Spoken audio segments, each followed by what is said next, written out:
All right, we're here. Hi, everyone. Mr. Lucky here. Now, why do I call myself Mr. Lucky, perhaps? Well, the past couple of weeks of movie reviews have been great for me. I saw Nope, and I thought it was fantastic, and I had a lot of things to say about that film. I went to see Paws of Fury, and guess what? I had a lot to say about that film. And I also had a lot of things to say about Thor: Love and Thunder, even though it didn't inspire me as much as the other two. But today we come to the end of a very wonderful streak, because today we are going to be talking about DC League of Super Pets. Do I want to talk about this movie at all? Absolutely not. Have not a motivation in the world. But this is what I do now, so here we are.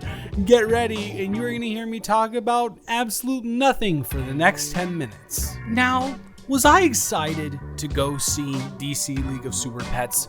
No, I wasn't, obviously. I don't like superheroes. I don't like really bad-looking animated films.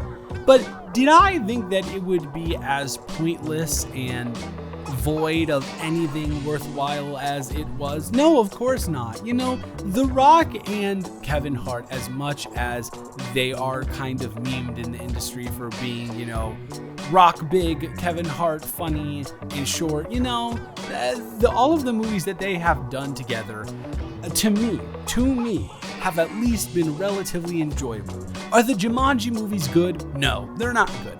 Are they kind of enjoyable to watch with family or just relax and kind of enjoy? Yeah, they are. Is Central Intelligence actually a kind of solid comedy that I like more than I'm willing to admit? Yeah, so seeing these two together generally, if anything, provides somewhat of a, okay, there'll be a few funny lines in there and there'll be a little bit of a good dynamic between the two of them. But lo and behold, that's not true here, and I guess it's because of the voice acting. And to be fair, that makes sense to me looking back on it, because The Rock and Kevin Hart are both physical actors. They rely a lot on their body language to elicit laughter. So having that in a voice performance just doesn't really work at all. So I guess it makes sense. But so going into it, was not interested. And then I went to see it, and I was out of it in the first 10 minutes. There's nothing here. The plot is literally for babies. It's a baby movie. And if I'm being honest with you, I haven't seen one of those in a while. There's one trend in cinema that is actually making me happy is animated films are starting to become a little more A, self-aware, and a little more B, realizing, hey, we can make decent movies that aren't just fodder to take children to, that have no redeeming qualities whatsoever. I even had some nice things to say about the Minions movie, if you'll remember that. But no, it's just a baby movie. It's a lot of things happening, of a lot of funny jokes, but at this funny jokes in quotation marks, of a lot of basic, stupid humor that is bottom barrel that you could possibly think of. But simultaneously, it's also not that. This movie has no idea what it wants to be, because there are some jokes, like they literally bleep out cuss words that the turtle says multiple times. And I don't understand what they were going for that. The only people who are going to understand that are parents. It's like, is there any shock value? Is that what you're going for? Because in that case, why would you bleep it out? It doesn't make any sense. Nothing about this film makes any sense. You watch the trailer, you know what's going to happen in the movie. You watch the first 10 minutes, you know every single thing that will happen in the movie. I think it's literally 10 minutes and everything is revealed. There's no doubt in your mind. There's no suspense. There's no questioning morals or anything like that. It's laid out completely in front of you, completely disengaging you from enjoying anything about the film, really. Going into more specifics, one thing that stuck out to me is, of course, this is a Steve Jablonsky score, and that is Steve Jablonsky has one of two modes. His first mode is you know what, actually solid action soundtrack, that score that matches up with the action going on screen. And his second mode is bland paycheck, whatever the heck, you'll watch it anyways mode. And he's definitely in the latter with this. The score is very monotonous and it's just grating and annoying and pointless. And this movie in its entirety is pointless. Let's talk about another thing I hate about this film. Kate McKinnon. I would absolutely love if Hollywood stopped trying to make Kate McKinnon a thing. Kate McKinnon at this point, to me, has less credibility as an actor than Melissa McCarthy. And that's truly saying something, because any cinephile in their early, I know that's a cringe term to use, but bear with me, in their early 20s really knows about how they felt about this Melissa McCarthy plague of horrible comedies. I'm starting, because at least Melissa McCarthy was willing to put herself out there wholly and completely, and she did things in her movies. Kate McKinnon doesn't do anything. Kate McKinnon is a neutered and more annoying version of Melissa McCarthy, and she's awful here. Her vocal performance is like she's doing a character for SNL.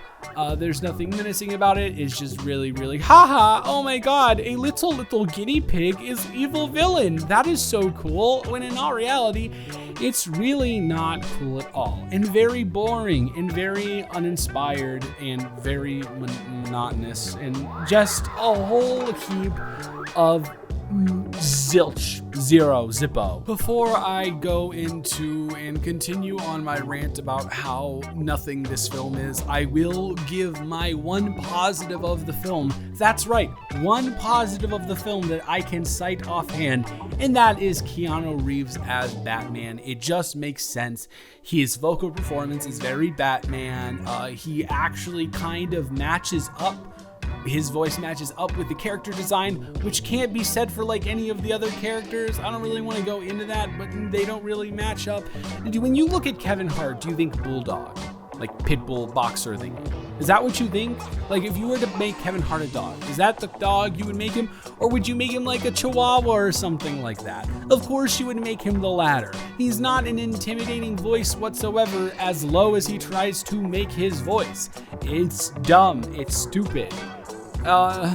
This film is a part of a bigger problem that is ultimately a dying breed, where it is the known IP filled with a bunch of very famous named actors doing voices, and so they don't really need to worry about the actual movie, the plot, or any of the technical elements, because the names alone will bring in all of the revenue that they need to make up and make a profit from the film. To give you an idea, let's go over all of the names in this film. Dwayne Johnson, Kevin Hart, John Krasinski, Keanu Reeves, Kate McKinnon, Vanessa Bayer, Natasha Lyonne, Diego Luna, Jamila Jamil, Mark Maron, Olivia Wilde, Jermaine Clement, Daveed Diggs, Ben Schwartz, Thomas Middleditch, Alfred Molina, Lena Headey, Keith David, Busy Phillips, and Dan Fogler. There are 3 other names on the cast list, but these are all incredibly popular actors that everybody knows the name of, that when there's a minor character that comes into the fray, they can say, oh my god, I know that voice. That's so convenient that I know that voice, and because I know that voice, this film now has some sort of merit to it. But in all reality, it doesn't at all. It's really stupid. There's no point to this movie even existing other than to cash in on an IP that they know can make money back. It's dumb, it's stupid, and Warner Animation Group, you should absolutely be ashamed of yourselves. You hacks. It's a void of anything notable or any merit whatsoever, and ultimately, at the end of the day, I am going to give DC League of Super Pets a 2 out of 10. That's right, there was one notable thing in the fact that it is technically a movie. It does have a structure of a movie. If you looked at it and you heard the plot and you read the plot synopsis and you saw the people behind it, you'd say, okay, this is technically a movie. That's the only reason I'm giving it a 2, is because it falls.